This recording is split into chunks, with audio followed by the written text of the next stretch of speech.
大家好，欢迎来到甲乙丙丁，我是甲乙丙丁的甲，大家可以叫我 Cindy。我是甲乙丙丁的丁，叫我丁丁。让我们跨越年龄、背景、语言，聊一聊在美国的那些事儿吧。Hi everyone, in today's episode we are honored to have Annie to be our guest. My name is Annie Tan. I am a special education teacher here in New York City. I'm also an activist and a storyteller. Annie is a cousin of one of my best friends from college, and I had heard from my friend about the Vincent Chen story, and I was told that Annie would be the perfect person to tell this story. So we're very much looking forward to you sharing that story with us. Absolutely. Yes, so you know my cousin, and we are both cousins of a man named Vincent Chin. Vincent Chin was a 27-year-old man in the Detroit area, and in 1982, he was mistaken as a Japanese man during the auto crisis in that era. There was a big auto recession. These Japanese car companies were making a lot of money and were being blamed for the Detroit auto crisis. And so these two white auto workers saw Vincent Chin in a strip club during Vincent Chin's bachelor party, said it's because of you MFers that people are out of work in Detroit, and they got into a fight. The two auto workers chased down Vincent Chin, paid someone off to find him, and when they found Vincent Chin, they beat him to death with a baseball bat. And this was right before Vincent Chin was supposed to be married. So instead of his wedding day, his wedding guests went to his funeral instead, including many of my family members. And Vincent Chin's death was a catalyst for what is now the Asian American movement. And a lot of people at this point in American history, like especially Asian Americans like myself, identified solely by their ethnicity, like Korean American, Japanese American, Chinese American. And as he was killed because he was supposed to be Japanese when he was a Chinese American man. It wasn't until this death that a lot of people were like, wait, if Vincent Chin could get killed, any one of us could get killed next for simply looking the part. And so a lot of people came together to fight for justice for my cousin. And a lot of people identify as Asian American today because of the movement that came out of the murder of Vincent Chin. It's such a relevant story today with COVID-19 and the boiling anti-Asian sentiment that's coming out right now, and with the George Floyd story too. Can you share a little bit more of how this event and your knowledge of it has really changed your life path? I had met Lily Chin, his mother, who is my great auntie, a few times when I was younger, when she would visit New York. She passed away in 2002, the year before I found out about Vincent Chin. I was 13 years old. I saw this PBS documentary called Becoming American, The Chinese Experience. And the last few minutes of the documentary featured Vincent and Lily Chin going all around the country speaking out for justice. And my mom walked into the room and in Cantonese said, "Go go hai lei biu go." That's your older male cousin. And I was like, what? Since then, my parents haven't said very much about him at all, because to our family, unfortunately, Vincent's death was completely traumatic. Our family went through multiple trials and we lost the case. The two guys who beat him to death never served a day in jail and paid $3,000 for his death. It's a very hard thing in my family. But then, and without Lily Chin going all over the nation, none of us would know Vincent Chin's name today. And that really strikes me because I think as a kid, I really just wanted to fit in. I just wanted to get the American dream and go to school, get good grades, get married, get a good job, have a supposedly good life. But Lily Chin's story of going all around the nation really changed that for me and made me dream bigger and want to fight for justice for the rest of my life. You know, when I am feeling powerless or helpless to stop something, I just remember that Lily Chin was the ultimate organizer who worked side by side with people like Jesse Jackson and racial justice groups and labor organizations to fight for Vincent Chin.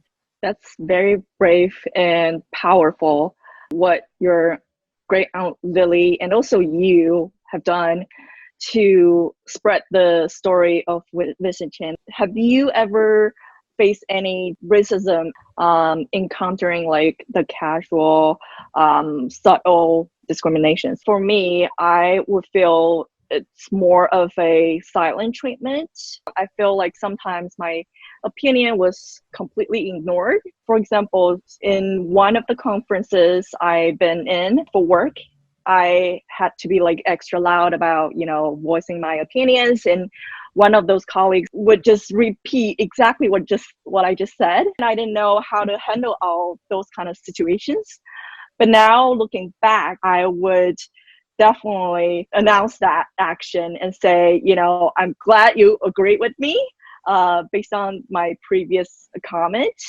And this is what I think too, blah, blah, blah. So how did you react to racism and discrimination against Asian American? As a kid in Chinatown, I was really fortunate to grow up with other kids who looked like me. And then just walking on the streets, I'd hear ching chong, to make fun of me being Chinese. There was one time actually in 8th grade, I was just walking down the block and these two people who were not Asian, one was white and one was black, threw an ice cream sandwich at me. I didn't really know what to do, so I just took the ice cream sandwich off my back and just kept walking. And then they ran after me and one of them put me in a chokehold. A lot of my friends have seen rises in anti-Asian racism as a result of the coronavirus pandemic. One, was just sitting on the train as a man yelled at her, "You are the cause of this, go back home to China." Of course, it's not just anti-Asian racism. Like, as you spoke earlier, we're going through the fallout after George Floyd was killed. There is so much injustice that we have to counteract, and it takes our education and it takes us unlearning, all the stuff that we learned about just fight for the American dream and you'll be okay. The way I was raised with, don't talk out loud, don't speak up, you're gonna get killed just like your cousin was. That sentiment is very real in my family and among immigrant communities, that we shouldn't speak up for justice because we put a target on ourselves when we do that. It is really important actually to counteract that narrative, because the only way justice has ever been won is by people speaking up in droves and calling for changes. It's really important for us to make change within what you're doing and what your life mission is. For my friends who are doctors, them seeing patients right now during the COVID-19 crisis is a direct affront to the idea that, these Chinese people or these Asian people are the cause of this. No, this Asian doctor is here trying to help me live. It's up to us to retell our stories, to tell different stories, and to make a new generation of things possible. So what do you see as the end goal for the Asian American movement? How do you think the ideal, the utopian society would look like, and how Asian Americans would fit in this? The very first step is to just recognize that white supremacy is real and that it will dictate the ways we are able to affect politics, health, immigration, education. It affects every single thing we do in American society. Once you see that construction of white supremacy, it's like, wait, now I see myself in a bubble that was created for me. How do I get out of the bubble? And what do I actually want as a human being? You can only figure out what you want as a human being when you know all the possibilities, you have access to possibilities, and then you can make a choice. Mm-hmm. Do you feel like Asian Americans are constrained in their opportunities and choices here? I think that everyone feels constrained. White people right now are feeling a certain kind of constraint. They may not feel comfortable talking about race because they feel like they're going to be called out, and whatever they say out loud is wrong. There are men out there who don't want to talk about the Me Too movement for fear that they will say something wrong and be shamed and be shunned out of society, just like Louis C.K. was, right?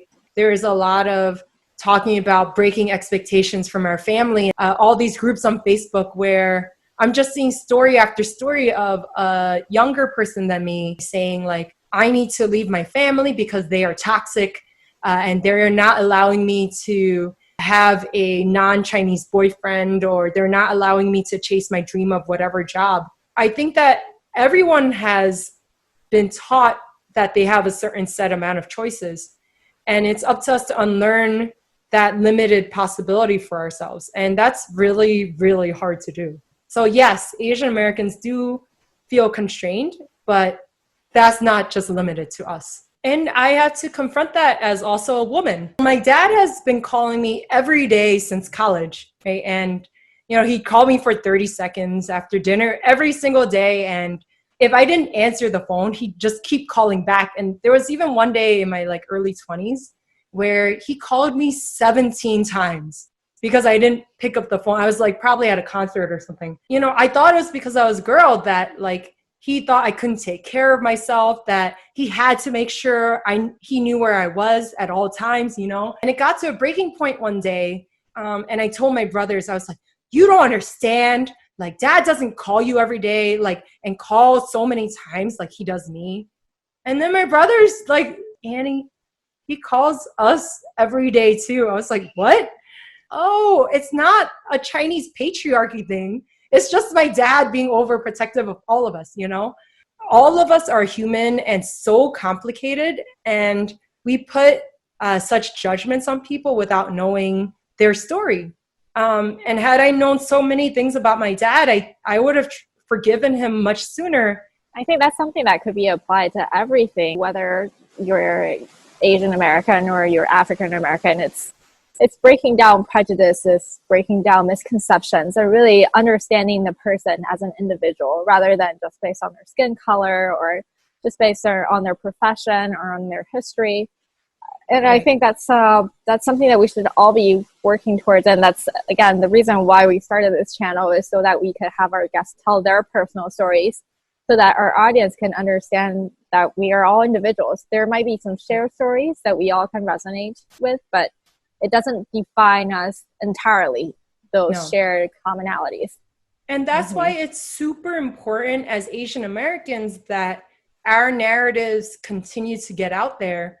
Because if you don't know your story, if you don't know what happened in the past and what was possible, then how can you lead the future? Yeah, thank you so much, Annie, for coming on today and sharing your story with us. And we'll definitely take your advice to heart, just telling our stories to a greater audience so that we can have a better understanding of ourselves and others can have a better understanding of who we are.